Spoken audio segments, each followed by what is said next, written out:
This is the Engines of Our Ingenuity, made possible by the Friends of KUHF Houston. Today, the Mummy's Curse. The University of Houston's College of Engineering presents this series about the machines that make our civilization run and the people whose ingenuity created them. I like to obey two principles in regard to fringe science, like dowsing, UFOs, and New Age medicine. First, never take it at face value, and second, don't just dismiss it, for it's based on something. Here's a case in point, the matter of mummy paper. Joseph Dane finds standard works on paper-making which report that when mid-19th century paper-makers didn't have enough rags, they resorted to making paper from the linen wrappings of mummies. What a great story. Only a Grinch would want to debunk it.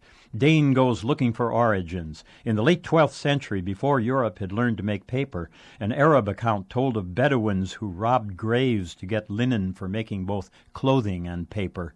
So there could be something to the story. The ancient Egyptians certainly used a lot of linen to wrap a mummy, as much as a whole kilometer of the stuff by some accounts. Then, after 1800, two things happened. First, scientists who'd been with Napoleon on his Egypt campaign started a resurgence of interest in Egyptology. Meanwhile, the new 19th century automatic presses were using paper much faster than people wore out clothes.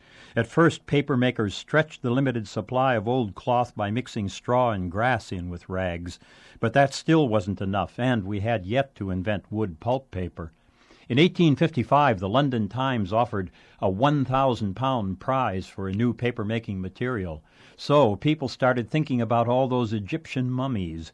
Wishful thinking fed the idea that there were enough mummies to supply the demand for rags. Articles started reporting that mummy rags were showing up in America at 3 cents a pound.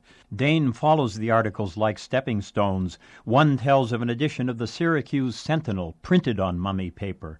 Another describes how hard it is to open the linen shell around a mummy so it can be reduced to fiber. Another scholarly article tells how the unwrapped corpses were used to fuel the engines on an Egyptian railway. Mark Twain picked up on that one. He wrote about an Egyptian railroad engineer shouting at his firemen, "Damn these plebeians, they don't burn worth a cent. Pass out a king." So the story snowballed until we finally got the wood pulp process under control. Then the stories faded, and yet one thing is sure. Paper made from fine linen is much better than paper made from wood pulp. A few years back, I visited a paper preservation lab in Oregon. I found the director making paper out of old fire hoses.